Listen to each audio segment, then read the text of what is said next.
Assalamualaikum warahmatullahi wabarakatuh. Perkenalkan, saya Kamila Yuni dari program studi Psikologi Universitas Muhammadiyah, Profesor Dr. Handaka, akan memaparkan hasil laporan tugas akhir mata kuliah biopsikologi yang berjudul Analisis pada Pasien Tumor Otak. Yang pertama ada bab 1, yaitu pendahuluan. Dimulai dari pengertian. Tumor hipofisis atau adenoma hipofisis adalah kumpulan sel abnormal di kelenjar pituitari. Kelenjar ini bertugas mengatur keseimbangan berbagai hormon dalam tubuh. Kehadiran tumor di kelenjar hipofisis menyebabkan produksi hormon yang lebih besar atau sebaliknya berkurang. Dalam kebanyakan kasus, tumor hipofisis tidak bersifat kanker atau jinak, artinya tumor belum menyebar ke bagian lain dan hanya berada di kelenjar. Tumor hipofisis dapat menyebabkan gangguan pada fungsi organ dan berbagai proses alami dalam tubuh. Kehadiran tumor di kelenjar ini terkadang tidak menimbulkan gejala sehingga sulit dideteksi. Kelenjar pituitari juga dikenal sebagai hipofisis atau kelenjar kepala. Kelenjar kecil di otak ini terlihat dalam produksi hormon tubuh yang penting seperti kortisol, hormon prolaktin, dan hormon pertumbuhan. Yang kedua, ada penyebab dan gejala. Tumor ini dapat disebabkan oleh pertumbuhan sel yang tidak normal pada kelenjar hipofisis. Penyebab tumor hipofisis tidak jelas, namun kejadian tumor dikatakan dipengaruhi oleh faktor genetik yang dihasilkan dari mutasi genetik dan garis keturunan tumor hipofisis. Meskipun tumor hipofisis biasanya tidak berbahaya atau bukan kanker, tumor ini dapat memengaruhi produksi dan pelepasan hormon. Tidak semua tumor hipofisis dapat menimbulkan gejala, namun dari segi gejala, sangat mungkin setiap orang memiliki tanda yang berbeda-beda tergantung hormon mana yang terganggu. Selain hormon, ukuran tumor juga menjadi faktor gejala, namun jika lebih kecil mungkin tidak mengalami gejala apapun. Penderita makroadenoma biasanya memiliki gejala umum seperti sakit kepala dan penglihatan kabur. Selanjutnya ada bab 2 yang berisikan kajian teori. Menurut jurnal, adenoma hipofisis dapat diklasifikasikan karena ukurannya, yaitu mikroadenoma yang berukuran kurang dari 10 mm, makroadenoma yang berukuran lebih dari 10 mm, dan adenoma raksasa yang berukuran lebih dari 40 mm. Masalah yang sering terjadi pada penderita tumor hipofisis seringkali merupakan akibat dari gangguan hormonal yang memengaruhi fungsi ginjal, mempengaruhi diuresis dan osmolaritas tubuh karena ketidakseimbangan elektrolit. Berdasarkan status fungsionalnya, adenoma pituitari diklasifikasikan sebagai non-secreting adenoma pituitary atau sebagai secreting adenoma pituitary dengan subtipe yang berbeda tergantung pada hormon yang disekresikan. Gangguan fungsi kognitif yang paling sering terjadi pada tumor otak menurut jurnal yang saya baca adalah disfungsi eksekutif.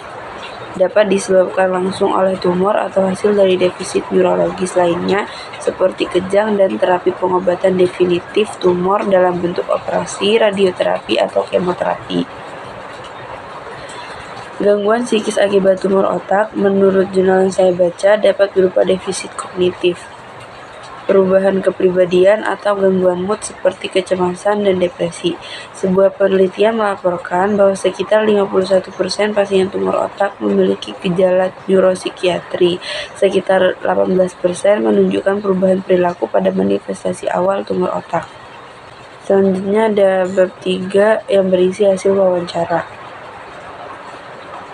Hasil wawancara dengan topik perbandingan perilaku atau aktivitas pasien tumor otak sebelum dan sesudah sakit yang saya dapatkan dari hasil wawancara ini adalah bahwa tidak semua tumor otak itu ada gejalanya. Dari diagnosa dokter, klien saya sudah ada tumor otak ini sejak 4 tahun yang lalu, tapi klien saya baru mengetahui saat ukuran tumornya sudah besar dan langsung dioperasi, tepatnya pada bulan September tahun 2022. Memang jenis tumor ini pertumbuhannya lambat dan termasuk jenis tumor yang jinak, tapi jika ukurannya sudah besar akan tetap berbahaya bagi pasien. Karena sebelumnya klien saya tidak mengalami gejala apapun, hanya sakit kepala biasa saja, jadi klien saya tidak menyadari bahwa ada tumor di otaknya.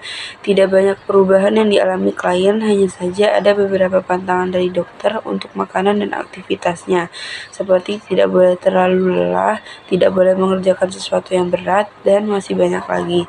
Menurut hasil wawancara, keadaan emosi klien sangat baik pada saat menjalankan perawatan hingga operasi. Hanya saja pada saat setelah operasi, klien sempat memunculkan emosi marah sesaat dengan mencoba mencabut semua alat-alat yang terpasang di tubuhnya. Karena klien merasa setelah operasi sudah tidak merasakan sakit lagi. Pada saat setelah operasi, klien sempat mengalami lupa ingatan sementara karena efek dari operasinya. Untuk saat ini, klien tidak diberi obat apapun dari dokter, hanya saja ketika klien merasakan sakit kepala lagi, hanya minum obat paracetamol. Perkembangan yang terlihat sejauh ini sudah kembali seperti biasa dan seperti orang normal, tidak menggunakan alat bantu apapun, tapi tetap harus kontrol ke dokter setahun setelah operasi untuk melihat apakah tumornya sudah hilang total atau belum. Selanjutnya bab 4 yang berisi analisa teori dan temuan. Kondisi kognitif awal klien setelah sadar dari operasi yaitu stimulus pada klien tidak terganggu, namun klien kehilangan ingatan sementara selama 1-2 jam. Setelah itu ingatan klien kembali normal. Klien juga kehilangan penglihatan total di mata sebelah kanan dan sebagian untuk mata sebelah kirinya. Tetapi untuk saat ini mata kirinya sudah kembali normal dan mata kanannya masih ada kemungkinan untuk kembali normal. Pasien bisa diajak berbicara fokus oleh keluarga dan dokter selama menjalani pemulihan setelah operasi. Proses pemulihan klien setelah operasi terbilang cepat karena beberapa hari setelah operasi dan pulang, klien sudah bisa melakukan aktivitas seperti sedia kala, hanya saja tidak boleh terlalu kelelahan dan stres. Kondisi emosi klien dari awal didiagnosa penyakit tersebut sampai saat ini cukup baik. Klien menjalani semuanya dengan tenang dan bisa menerima kondisinya sekarang. Hanya saat awal didiagnosa penyakit tersebut, klien kaget karena sebelumnya tidak pernah sakit dan tidak ada gejala kalau memiliki penyakit serius. Mengenai kondisi sosial klien juga tidak ada perubahan dari sebelum dan sesudah sakit. Jika dilihat saat pengamatan, kondisi fisik klien secara keseluruhan sangat baik dan seperti orang yang tidak pernah sakit. Kata dokter pun tidak ada penyebab pasti kenapa bisa ada tumor di otaknya. Tetapi kemungkinan karena pola hidup yang kurang sehat dan terlalu sering mengonsumsi makanan instan. Dan sekarang pun bagian tubuh klien yang mengalami hambatan fungsi hanya mata sebelah kanan saja. Selebihnya semua sudah normal seperti orang sehat. Selanjutnya bab 5 yaitu diskusi. Dari hasil yang didapat dari penelitian ini yaitu bahwa klien saya tidak mengalami gejala apapun sebelum didiagnosa penyakit tersebut. Sebelumnya pun klien tidak memiliki riwayat penyakit apapun, jadi sebelumnya hanya mengalami sakit kepala biasa dan klien tidak mengkhawatirkan itu karena setelah diberi obat minum biasa sudah hilang sakitnya. Saran dari peneliti untuk klien selalu menerapkan pola hidup sehat, rutin berolahraga minimal olahraga ringan, mengurangi mengangkat beban berat, tidak memikirkan hal-hal yang terlalu berat.